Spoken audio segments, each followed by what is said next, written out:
Kita akan mengupas tuntas penyebab, akibat, dan solusi untuk mengatasi rasa malas. Sifat malas tentu dapat menyasar siapa saja, kapan saja, dan di mana saja.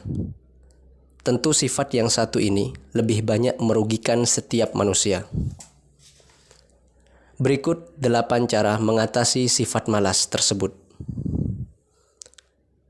1. Temukan sebab akibat. Kedua, stay positif dan atur jadwal. 3. Prioritas dan manajemen waktu. 4. Cari suasana baru dan kerjakan yang mudah terlebih dahulu. 5. Tidak perfeksionis dan sesekali minta bantuan. 6. Isi distraksi dengan rewards atau penghargaan. 7. Perhatikan kebiasaan, pola makan, dan tidur. 8. Olahraga. Pertama, sebab akibat. Ada sebab, ada akibat. Kita akan mulai dengan satu pertanyaan. Apa yang Anda kerjakan sehingga muncul kemalasan itu? Coba kita luangkan waktu untuk mengetahui faktor yang memicu rasa malas Anda. Tertekan, lelah, kewalahan, atau bahkan takut mungkin saja menjadi dalang di balik rendahnya motivasi Anda untuk beraktivitas. Anda bisa memulai proses tersebut dengan mencatat aktivitas harian yang Anda lakukan, setidaknya selama 1 minggu. Saya ulangi, setidaknya selama 1 minggu. Karena aktivitas ini akan membuat Anda lebih mudah mendeteksi kegiatan Anda dan menemukan pola yang mungkin menjadi celah kemalasan Anda. Apabila rasa malas muncul karena rasa lelah, maka beristirahatlah sejenak dan fokuskan diri untuk rileks. Dan jika penyebabnya adalah kewalahan karena terlalu banyaknya tugas, ada baiknya Anda berhenti sesaat guna mengatur prioritas Anda dan mengatasinya satu per satu. Kedua, stay positif dan atur jadwal. Berpikirlah positif agar kembali bersemangat. Pikiran negatif adalah musuh besar yang harus kita perangi. Mulailah berpikir positif dengan menyemangati diri bahwa Anda dapat menyelesaikan suatu tugas atau pekerjaan hari ini juga. Jangan menunda-nunda pekerjaan yang bisa Anda kerjakan. Bila Anda tidak memulainya, tidak akan ada yang selesai. Berikutnya juga dapat dilakukan pengaturan jadwal untuk rutinitas harian Anda. Biasakan diri untuk membuat catatan agar Anda bisa lebih disiplin dan terorganisir. Bila perlu, berikan batas waktu atau deadline pada diri sendiri dalam menyelesaikan suatu pekerjaan. Tidak hanya terbatas pada rutinitas di sekolah atau di kantor atau dimanapun, tapi juga aktivitas pribadi. Contohnya, waktu yang Anda habiskan untuk makan atau menelusuri sosial media berapa lama? Ya, jadi harus diberikan tenggat waktu dan lain-lainnya. Yang ketiga, prioritas dan manajemen waktu. Jika harus menyelesaikan banyak pekerjaan, Anda baiknya menyusun prioritas dan membagi waktu dengan seksama. Buatlah daftar tugas yang perlu Anda kerjakan, lalu perkirakan waktu yang sekiranya akan Anda habiskan dalam masing-masing tugas tersebut. Anda dapat mengerjakan tugas yang ringan dengan waktu paling singkat terlebih dahulu. Saya ulangi. Anda dapat mengerjakan tugas yang ringan dengan waktu paling singkat terlebih dahulu, sebelum beralih ke pekerjaan yang dinilai lebih berat dan butuh waktu lebih lama. Apabila ada tugas yang dirasa terlalu berat, maka bagilah tugas tersebut ke dalam beberapa bagian, sehingga Anda bisa menyelesaikannya secara bertahap, tidak kewalahan dan waktu Anda terpakai dengan efektif. Selain Anda bisa lebih efisien menyelesaikan tugas-tugas tersebut, Anda juga dapat memberi kepuasan tersendiri kepada diri Anda. Anda akan lebih termotivasi karena berhasil mencapai tujuan yang Anda susun sendiri sebelumnya. Keempat, cari suasana baru dan kerjakan yang mudah terlebih dahulu. Jika dirasa di rumah hanya memunculkan banyak alasan untuk terus menunda pekerjaan sehingga menjadi tidak produktif, maka saatnya Anda mencari ruang kerja publik seperti perpustakaan, taman, atau space di mana Anda dapat fokus dan kembali bersemangat. Tentunya pilih tempat yang sesuai dengan pribadi masing-masing, karena setiap orang tentu akan berbeda-beda. Berada di lingkungan yang bekerja keras dapat memotivasi kita untuk juga bekerja keras. Begitupun sebaliknya. Berada di lingkungan yang santai-santai saja, tentu keinginan untuk bekerja keras akan sangat kecil.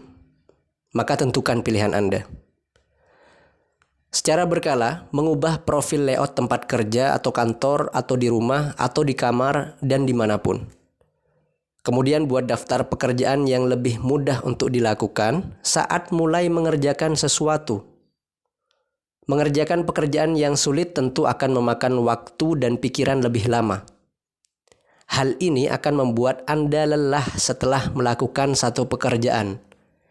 Dengan mengerjakan pekerjaan yang mudah, Anda akan bisa mengontrol mood bekerja agar konsisten.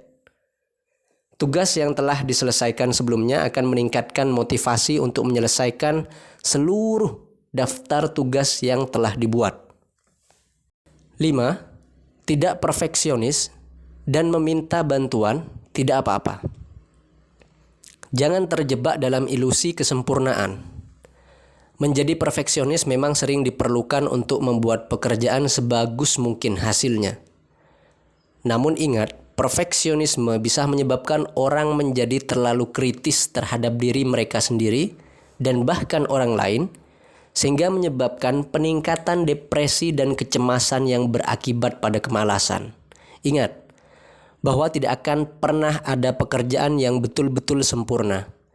Dan dengan kesalahan-kesalahan dalam pekerjaan justru akan membuat Anda jadi belajar. Banyak orang yang beranggapan bahwa meminta bantuan adalah tanda kelemahan. Tetapi ingat, tidak meminta bantuan bisa berpeluang gagal semakin besar. Apalagi jika kita belum menguasai pekerjaan tersebut. Meminta bantuan kepada yang lebih berilmu atau berpengalaman meningkatkan peluang Anda untuk lebih cepat menyelesaikan pekerjaan yang belum Anda ketahui. Tentu terhubung dengan orang-orang yang lebih ahli yang Anda percaya juga jadi cara menghilangkan rasa malas yang bisa meningkatkan motivasi dan semangat. 6. Isi distraksi dengan rewards atau penghargaan. Kita semua pasti memiliki kebiasaan yang kita lakukan ketika kita tidak ingin melakukan suatu tugas.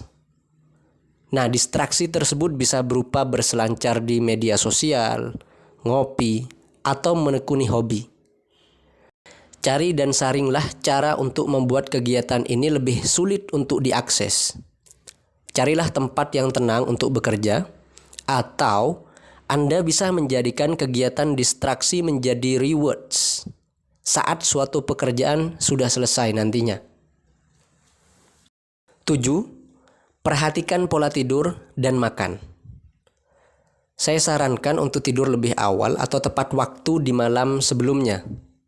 Biasanya godaan kerap menghampiri di waktu malam. Misalnya bermain HP, bermain games, menonton televisi hingga larut malam, dan lain-lain.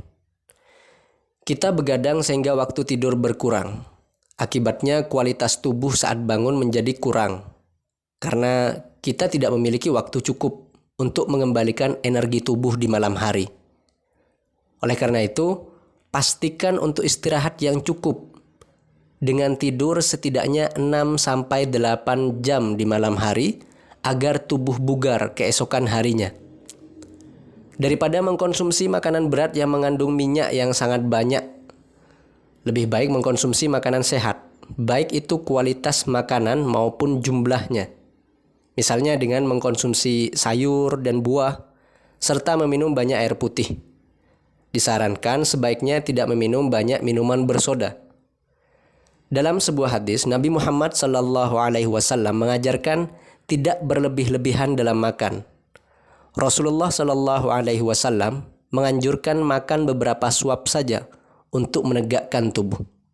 Dengan demikian, kapasitas lambung itu harus 1/3 untuk makan, 1/3 untuk minum, dan 1/3 lagi untuk bernafas. 8. Olahraga dan berdoa. Rajin berolahraga bisa membuat hari-hari yang Anda lewati berjalan lebih baik. Melakukan aktivitas seperti berjalan-jalan atau pergi ke taman untuk melakukan jogging. Jika tidak, tubuh bisa menjadi lesu dan itu tidak positif bagi kualitas energi. Selain itu, kita memohon perlindungan kepada Allah dari rasa malas yang membelenggu. Dengan melakukan usaha yang rutin disertai dengan doa, maka Anda tentu akan mendapatkan kemudahan dalam melakukan berbagai aktivitas.